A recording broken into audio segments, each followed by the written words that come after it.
Parmi les mesures abordées, il y a celle de fixer l'âge du consentement minimum à un acte sexuel à 15 ans. C'est inexistant aujourd'hui.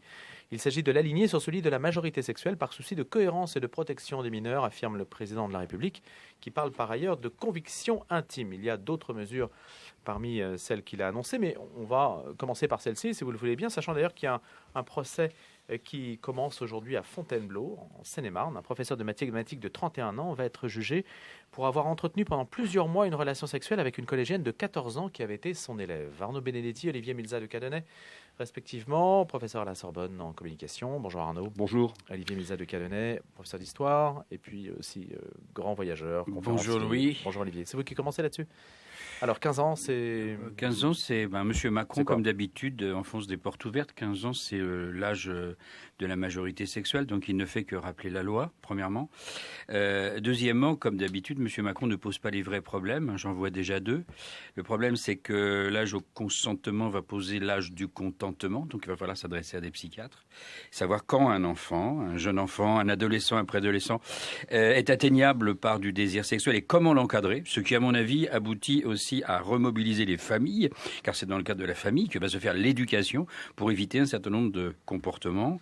Comportement des adultes, ça c'est un autre problème. Comportement aussi parfois de certaines adolescentes. Je n'en démords pas, certaines adolescentes ne sont pas assez éduquées et donc attirent parfois les comportements d'individus qui sont indéfendables, etc., etc.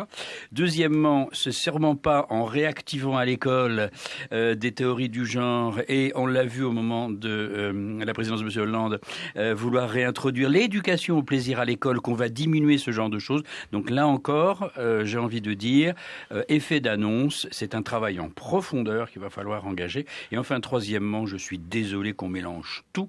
On est parti de l'affaire Weinstein, on est parti d'aspect borderline à Hollywood pour arriver à des violences aux femmes. On va parler de l'égalité des femmes. On mélange trop de problèmes. Ce sont des problèmes différents qui doivent être gérés, à mon avis, différemment. Alors, c'est la confusion, Arnaud Benedetti ? C'est la confusion absolue, mais je voudrais revenir sur un épisode précédent, les 15 ans. C'est-à-dire qu'il y a quand même deux ministres de la République qui ont proposé un abaissement de la majorité sexuelle à 13 ans. Et je constate au demeurant que ces déclarations, qui à mes yeux sont absolument scandaleuses, n'ont eu aucun écho d'indignation particulier, ni dans la presse, ni dans la classe politique, ou en tout cas de très rares échos. Donc là, il y a quand même un petit problème. Et en fait, Emmanuel Macron, on rappelle une évidence, c'est-à-dire qu'aujourd'hui, la majorité sexuelle, elle est à 15 ans. Clairement, depuis 1945. Donc, il ne propose rien de nouveau. La vraie question qu'il faut se poser, c'est peut-être savoir s'il ne faut pas relever la majorité sexuelle. Et après, je rappelle qu'en Belgique, elle est à 16 ans. Dans certains pays, elle est à 17 ans. Pourquoi pas ? Et j'ai compris qu'il y avait un député de l'opposition qui proposait d'homogénéiser majorité sexuelle et majorité civile. En tout cas, en tout état de cause, la protection de l'enfance est un impératif catégorique qui devrait s'imposer à l'ensemble de la classe politique. Et je trouve qu'en la matière, la question de ce que Montaigne appelait l'âge de la connaissance et du choix en matière intime, en l'occurrence, est une question qui doit être posée beaucoup plus sérieusement que de la manière dont on la pose aujourd'hui. Et puis, il y a en effet, il y a une confusion, il y a une contradiction. Les mêmes qui vont aujourd'hui vous proposer toute une batterie de mesures, et je pense notamment aux deux ministres que j'ai cités, c'est-à-dire la ministre de la Justice et la ministre de l'Égalité, qui vont vous proposer toute une batterie de mesures pour lutter, à juste titre, contre le harcèlement sexuel, sont les mêmes qui vous proposent un abaissement de la majorité sexuelle à 13 ans. Donc il y a en effet dans ce débat une énorme contradiction, une énorme confusion, et je suis surpris en effet que les propositions des deux ministres n'aient pas donné lieu à des réactions plus vives en la matière.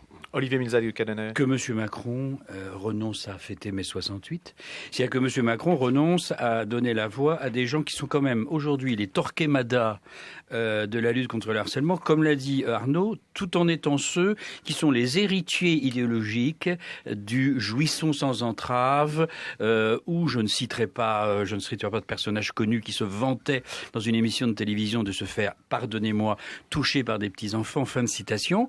Il va falloir arrêter ça, il faut choisir. Ou bien on est dans la culture 68, et à ce moment-là, eh bien on est dans Lolita, ou alors on est dans La Petite de Louis Malle, ou alors on essaye de faire très attention à revenir sur cette culture sans tomber non plus dans l'ordre moral, mais je crois que ce ne sont pas les femmes qu'a cité Arnaud qui sont montées au créneau aujourd'hui, qui sont bien placées, vu leurs contradictions majeures, pour nous donner des leçons dans ce domaine. Mais qu'est-ce que ça veut dire fixer un âge minimum pour le consentement? Parce que la majorité sexuelle est à 15 ans et la notion de consentement minimum n'était pas présente aujourd'hui. C'est très compliqué. Qu'est-ce que ça veut dire en fait? C'est vrai que consentement est très compliqué. Il y a eu une affaire récente où une petite fille de 11 ans a été violée par un garçon de 28 ans.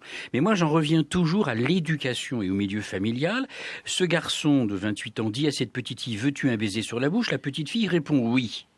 Il va peut-être falloir que la famille de cette petite fille rééduque cette petite fille. À ce même micro, je vous ai dit que moi, de même que mes filles ne montent pas dans les hôtels pour aller parler avec des prédicateurs religieux, si vous voyez ce que je veux dire. De même, je ne pense pas que mes filles se feraient embrasser sur la bouche, se seraient fait embrasser sur la bouche. Il y a toute une éducation à refaire, et donc tout se mêle. Hein. La culture post-68, l'école, c'est pas le boulot de l'école. La vraie question aujourd'hui, c'est le malaise manifestement de la majorité actuelle sur les questions sociétales. Je pense que sur les questions sociétales, autant on voit la ligne économique d'Emmanuel Macron, autant sur la question sociétale, on voit que cette majorité, elle est extrêmement divisée, parce que tout simplement, vous avez une majorité qui est composite, avec des gens qui viennent de la droite et d'autres qui viennent de la gauche, et qui n'ont pas la même conception sur ces questions sociétales. Absolument, si on veut savoir quelle est sa coloration politique, on la voit. Et donc, on voit bien que la question de la gestion de cette majorité sur ces sujets-là va être extrêmement compliquée dans les mois à venir, et que là, on a un véritable